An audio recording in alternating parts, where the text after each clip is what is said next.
Hi guys, my name is Christina and welcome to my channel. And on this channel we talk all about how to create comics, and I'm sharing everything I've learned after creating my own comic for more than 6 years. But we also talk about art, how to create art, how to enjoy creating art, and how to earn money with your art and do art professionally. If any of this is interesting to you, please feel free to engage with buttons down below. It really helps the channel, and channel in turn I hope can help you. In today's video I decided to talk about one of the tricks that I'm personally using as I'm pantsing my story. I'm a pantser. This is kind of how discovery writer, whatever, this is how I'm creating my own comic, and I decided to talk to you about one trick that I'm using to know where my story is supposed to be going and what is the next step for my story. And this tip is rereading your story as if you are not the person who wrote it.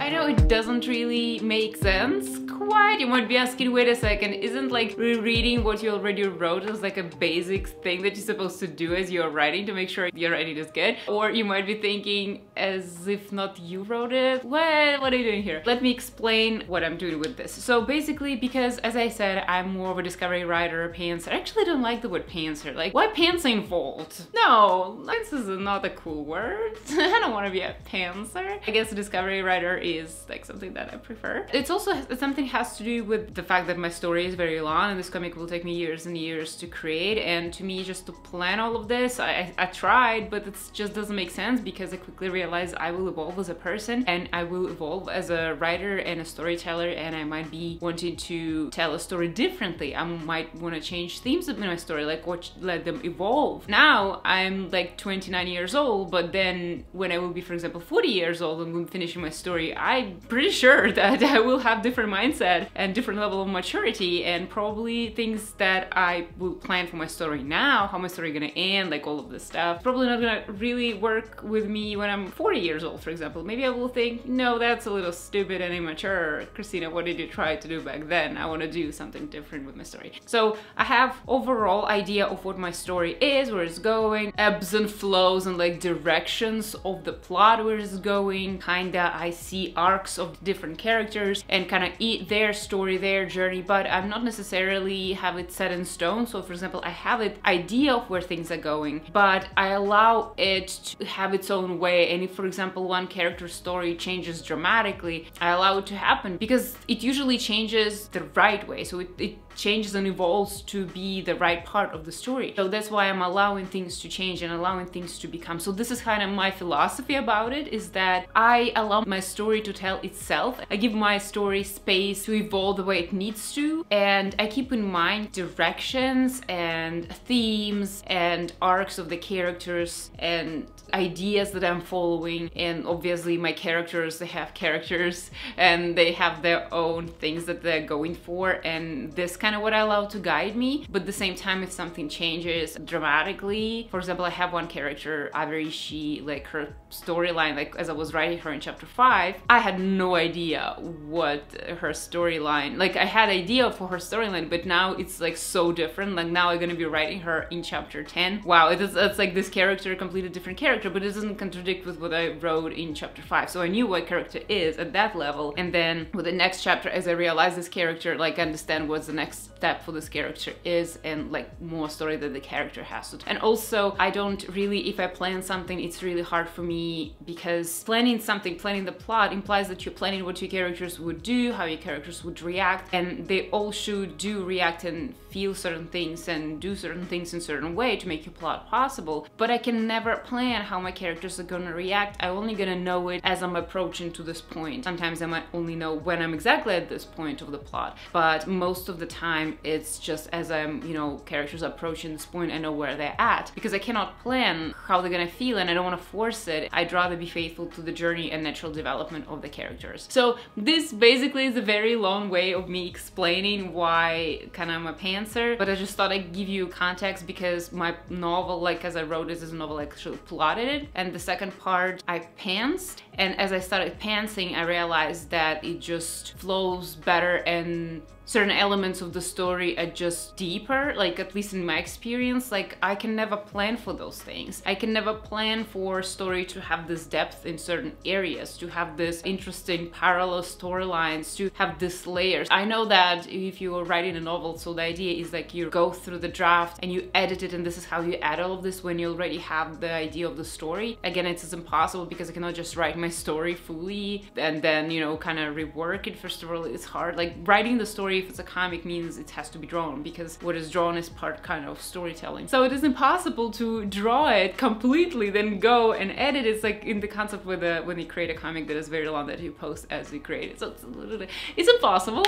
So there's different reasons why I'm a pantser, so many reasons why I'm a pantser. I'm a hardcore pantser, but you do what you do with your process. But for my fellow pantsers, thing that helps me where, for example, I'm not sure where the plot should go. For me, being a pantser is kind of having bad vision. I only see maybe 3 meters ahead, and as I go through this tunnel, I kind of realize things and I realize how to work with things that I'm seeing. But sometimes when I'm stuck, what I notice is that the trick that helps me is going to a story and reading it, but reading it as if not reading it as a reader, and also not reading as a person who wrote the story. Imagine the situation, for example, you are asked to finish the story by another artist, by another storyteller. Someone else created this comic, someone else wrote the story, and they give the story to you. You have no notes about how it's supposed to go. You have no idea of what's supposed to be in the story. Part of you is aware about those like global plot lines and ideas and directions when you want to take it. But it's good that they're somewhere in the back of your mind. But then when you're taking it, imagine that someone else wrote it, and when you read it, there's a certain way how you read it. Again, not as a reader and not as a writer of the story. You read it as a writer, but as a writer who reads a story written by someone else, and you try to see the story and see what plot lines are already going, what directions things are going already, what things are already being planted, what things started to be set up, what vibe started to build. So because to me, why I think this is pretty interesting to do, also even if you're not stuck, I think it's very interesting to do, because things that, especially if you have the discovery writer mindset when you like to kind of see where the story is going and you don't want to force the story a certain way, you're looking because certain things you're gonna be planting in your story subconsciously and just intuitively, and you're not gonna be super aware. Certain things you know that you're planting because you have this plot line going on, but certain things, they're kind of there for small reasons, and this is kind of things that I like. For example, you meet a character, like your main character meets another character while this character is doing something that is supposed to be mundane. Like in my story, for example, I give you a clear example. In my story, Tsukai, the main protagonist, arrives at this world and she kind of stumbles into this another character while she's in the village. She comes from human world, human reality to Silana, and she like arrives at this village, she kind of works around there, and she stumbles on this character. Her name is Juria, and Juria is startled by her, and she drops a basket that she has with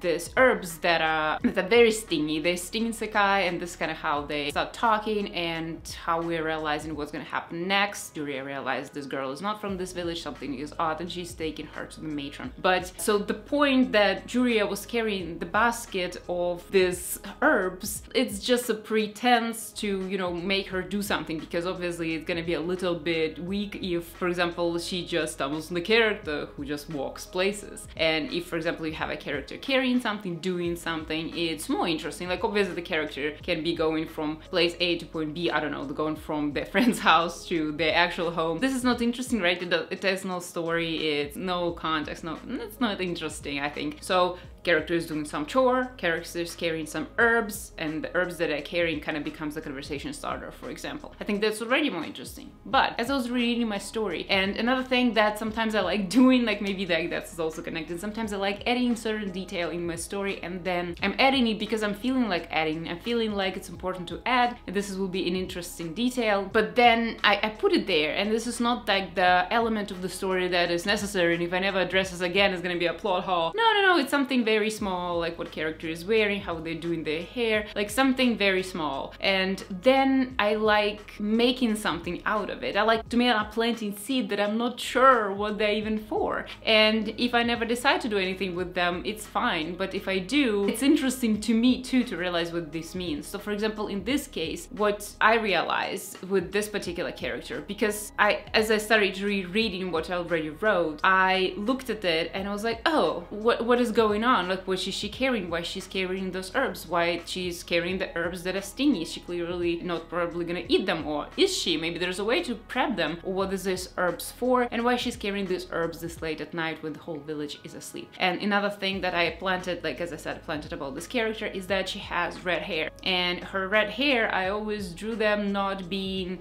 naturally red, because in my story world, you kind of don't have redheads, because this is kind of how people are divided by their race, is that either ones they have absolutely white hair, or another just have black hair. They also have like other physical difference, but something that immediately noticeable is that black and white hair, and they're divided by the hair color. And for her, I always imagined her having red hair, and I drew her hair the way that if they are dyed, so she has roots that are black, and then from here they start to be red. And then I started thinking more about this character, and like just rereading and thinking, okay, what this character has to tell, asking all these questions about this character. And for me, what I discovered, this small character development part, because this character, this was originally planned, she is a matron to be, so she is the granddaughter of a matron of the village, so she eventually will become matron herself. And in my world, the way you style your hair shows your status, so the higher status you have, the more restricted your hair are, and the higher you become, eventually start covering your hair with cloths, with fabric, with like certain hair coverings. Hair kind of culturally present freedom in Northern Province, and this, it's symbolically the higher status you get, the less personal freedom you have, because you have so many responsibilities. So basically, Juri eventually will get there where she would have to cover her hair completely, but at the same time, she is a rebel somewhere deep inside. And I thought maybe she's doing these strange things in this world, where she gathers those stingy herbs and she dyes her own hair, like kind of like burns them out to be this